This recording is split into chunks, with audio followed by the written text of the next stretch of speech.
Okay, so dito naman tayo sa graphing of a piecewise function. So, graphing of the piecewise function, okay? So, it still have the given conditions na meron tayo. And then, ang una natin gagawin is i-graph natin sila individually sa mga graph na to. And then, after that, pagsasama-samahin natin lahat sila dito. Okay? So, this is how you graph a piecewise function. So, una, we have f of x. Yung unang function natin is negative 3. So, if we try to graph that one, so f of x is equals to negative 3. So, ang f of x natin is also equals to y, then negative 3. So, kapag ginraph natin yan, this is x and this is y. So, kapag ginraph natin yan, negative 3 is on this part. So, 0, negative 1, negative 2, and negative 3. Okay? Then, after that, gagawin lang natin, gawa lang tayo ng line, padiretso. Then, this will be the graph of x, or of f of x is equals to negative 3. Okay? So, mamaya pagsasama-samahin na natin sila, gagawin natin yung given conditions natin. So, in here, sabi niya, if x is less than negative 1. So, kapag ka sa given conditions, ang lagi nyo lang titignan is yung x-axis natin. Okay? So, sabi niya dito, x is less than negative 1. So, what are the numbers less than negative 1? Okay? So, from our Cartesian plane,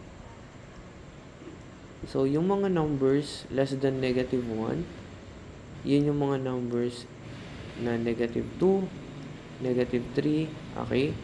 So, kapag ganyan, from this line, from this line, from negative 1, yun line lang na yun yung kakailanganin natin. Okay? So, gawin na natin dito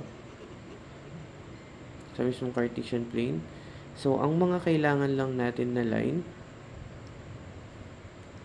is from negative 1. So, this is negative 1. X less than negative 1. So, mga kailangan lang natin yung mga x na less than negative 1.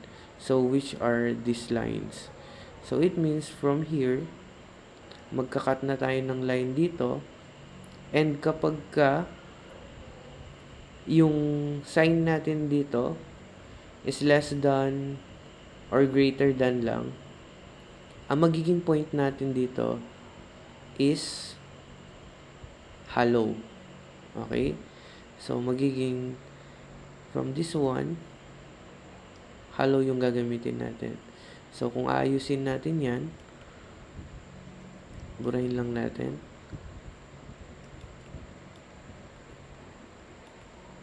Kung aayusin natin, so, sabi niya, kailangan lang yung mga x less than negative 1. So, 1, 2, 3, ito yung line natin. Then, yung mga nasa negative 1 lang. So, from this point, gagawa ka lang ng hollow. And then, gagawa ka na ng line papunta doon. Okay? So, that should be the graph of f of x is equals to negative 3 when x is less than negative 1. Okay? So, ganun lang yung magiging graph natin sa f of x is equals to negative 3. So, subukan naman natin is this one. So, f of x is equals to 3x minus 5. So, if we try to do that, f of x is equals to 3x minus 5. So, this is a linear function. Okay? So, this is in the form y is equals to mx plus b, where we have the rise over run, which is always equals to 1. So, ang gagawin natin, yung b natin, or the negative 5 will be the value of y, and then yung 3 natin will be the rise, and then negative 1, positive 1 will be the run. Okay? So, kapag ka negative to the left, kapag ka positive to the right, kapag ka ito naman sa rise natin, okay, sa rise natin, kapag ka positive, pataas, kapag ka negative, pababa. Sa run natin, kapag ka negative, papunta sa left, kapag ka positive, papunta sa right. Okay? So, we have 3x. Burahin ko lang to. Yan, para hindi kayo malito. Okay? So, rise over run. So, lagyan natin yung run natin dito na 1. Okay? So, unahin muna natin yung value ng y, which is negative 5. So, from our y-axis, this is x. So, negative 5, pababa tayo. So, we have 1, 2, 3, 4, 5. Okay? So, this is the first point that we have. Then, after that, yung rise niya is 3. Tataas tayo from this point ng 3 beses. 1, 2, 3. And then, yung run natin is 1. Mag-move tayo ng 1 point to the right, which is this one. So, this will be our second point. Kapag kinonect natin siya, okay, so this will be our line now. But, kapag kasama yung given condition natin, sabi niya, when x is greater than 1. So, ano yung mga numbers na greater than 1? So, that is 2, 3, 4, 5, 6, 7, so on and so forth. So, from this point now, x is greater than 1. So, the numbers greater than 1 are 2, 3, 4. So, from this one, from this point, in this one, yan, magpapass siya dito this line. Then, since greater than and then less than lang siya, ang gagawin natin is hollow din. Okay? So, kapag inayos natin yan, ayusin lang natin. Ulit. Yan. So, ito ngayon yung line natin. So, sabi niya, from this point, yan, maghahalo lang tayo dyan, no? Mapuputol na yung linya natin from that line. Always remember na yung given condition, sa x lang natin yan titignan or sa values ng x dito para malaman natin kung saan ba makakat yung line natin. Okay? So, since it is a greater than and less than lang, gagamitin natin is hollow. Hollow from this point and then papunta doon. So, this should be our graph now. Okay? Mamaya pagsasama-samahin natin sila. Okay. So, let's continue. So, in here, f of x is equals to 2x squared. F of x is equals to 2x squared minus 4. So, ang gagawin natin, kapag ganting given, you will just have a table of values. Okay? So, kapag sa table of values, dapat magpapass siya kay 0. Okay? Para makuha natin. Because this is a graph of a parabola. Okay? So, we have x and this is y. So, ang pwedeng gamitin nating possible numbers dito as the value of x is negative 1, 0, and positive 1. It's because this is a parabola, kailangan mag-pass siya sa 0, or you can have negative 2, negative 1, 0, 1, 2. Kahit ano doon, pwede siya. Pero kasi sa negative 1, 0, and 1 as the value of x, makukuha mo na yung shape natin. Okay? So, ngayon, isa-solve natin yung mga values ng x dito. Isa-substitute lang natin sila. Okay, so to find the value of y dito sa negative 1 natin, so we have 2x f of x is equals to 2x squared minus 4. Substitute lang natin negative 1. 2 negative 1 squared minus 4. So 1 1 times 1 is equals to 1, negative, negative, positive, 2 minus 4, 2 times 1, dito na lang, 2 times 1 is equals to 2 minus 4, unlike sign, positive 2 minus 4, so subtraction tayo, 4 minus 2 is equals to 2, copy the sign of the larger number which is negative, so we have negative 2. Okay, so that is how you take the value of y. Burahin lang natin to. Kunin naman ngayon natin yung value ng f of x is equals to, x is equals to 0. So, 2, from this equation again, we have 2, then substitute natin yung x ng 0, squared minus 4, 0 times 0 is 0, 0 times 2 is equals to 0, minus 4, 0 minus 4 is equals to negative 4. Okay? So, ano natin dito is negative 4. Burahin ko lang to. Substitute naman natin ngayon yung 1 natin as sa x. So, we have 1 here. Okay. So, 1 times 1 is equals to 1 times 2 minus 4. 1 times 1 ay 1 times 2 is equals to 2 minus 4. So, 2 minus 4 is equals, this is positive, subtraction 4 minus 2 is equals to 2. Copy the sign of the larger number, negative 2. Okay? So, ngayon, ang gagawin natin is ipa-plot na natin siya dito sa Cartesian plane natin. So, this is y, this is x. So, let us use color red. Yan. So, meron ngayon tayong set of ordered pairs na negative 1, negative 2. Then, we have 0, negative 4. Palitan natin. Ay, wala. Ito na lang. Ay. Ito na lang.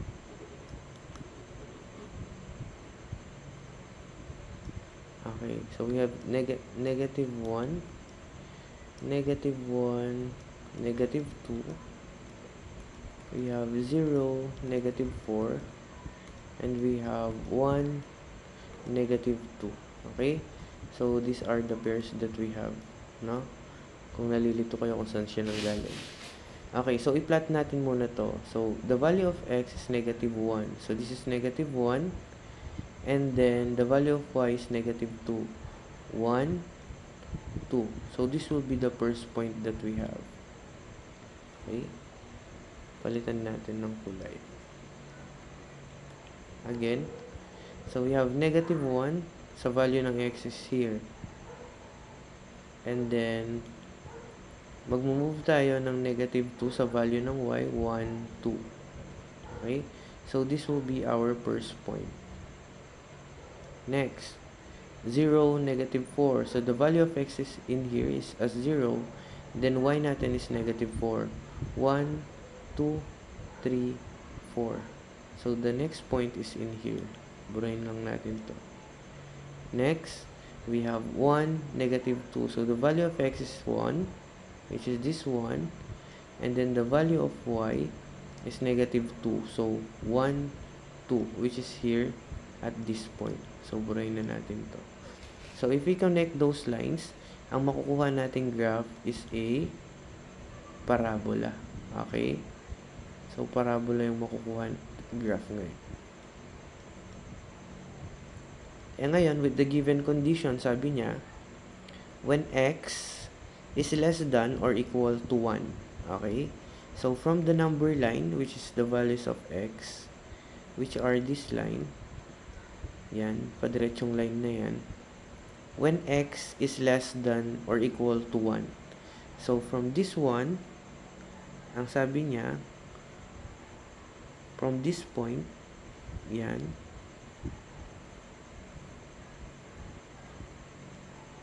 magkakat na tayo ng line dyan.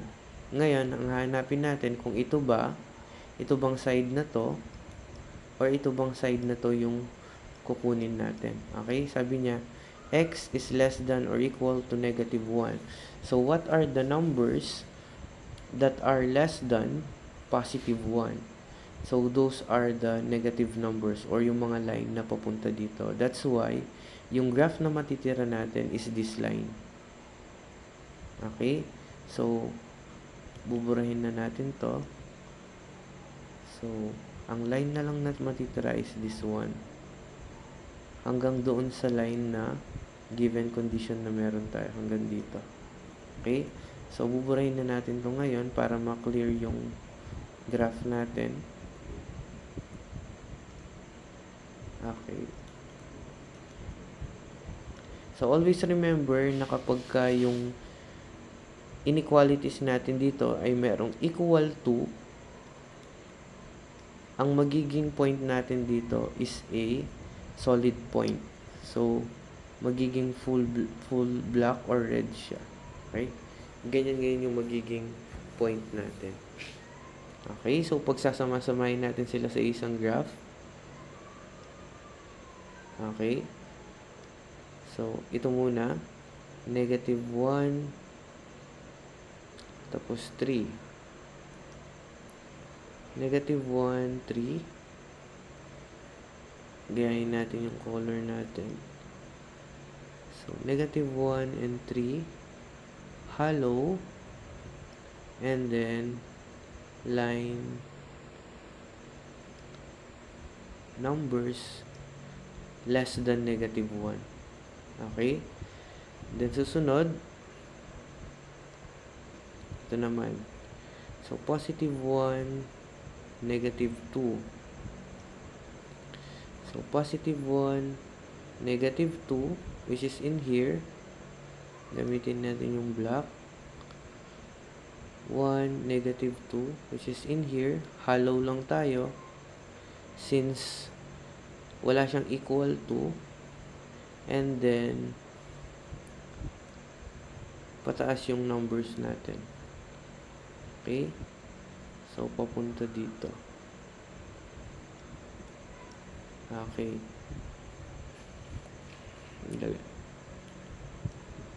Ulitin natin. So, from this point,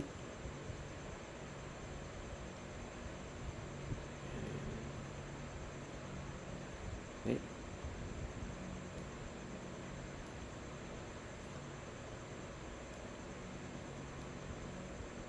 Yan ngayon yung magiging line natin. Then, next tayo, yung last graph natin. This is positive 1, then negative 4. Positive 1, which is here. Since yung given condition natin is merong equal to, magsa-solid red line tayo ngayon dito. And then, dadaan tayo sa negative 4, which is here. And then, dadaan tayo sa negative 2. Tama ba? Negative 2 ba yun? Negative 1, negative 2. Negative 1, negative 2. Okay, tama. So, magiging line natin ngayon is the same as this one. Okay? So, yan ngayon yung magiging graph natin pag pinagsama-sama yung tatlo. Okay? So, sana mas naintindihan ninyo. But always remember na yung given condition, parati lang tayong titingin sa x natin. So, as you can see here, ulitin natin, x is less than negative 1. So, yung negative 1 natin, from this line, gamitin natin yellow. Okay? Kung saan tayo nag-cut, no? Yan. Sabi niya, x is less than negative 1. So, yung mga numbers na less than negative 1, yun yung bibigay natin na graph. So, the numbers less than negative 1 is yung mga papunta dito sa left natin. Then, in here, x is greater than 1. So, from 1 here, yung black line natin,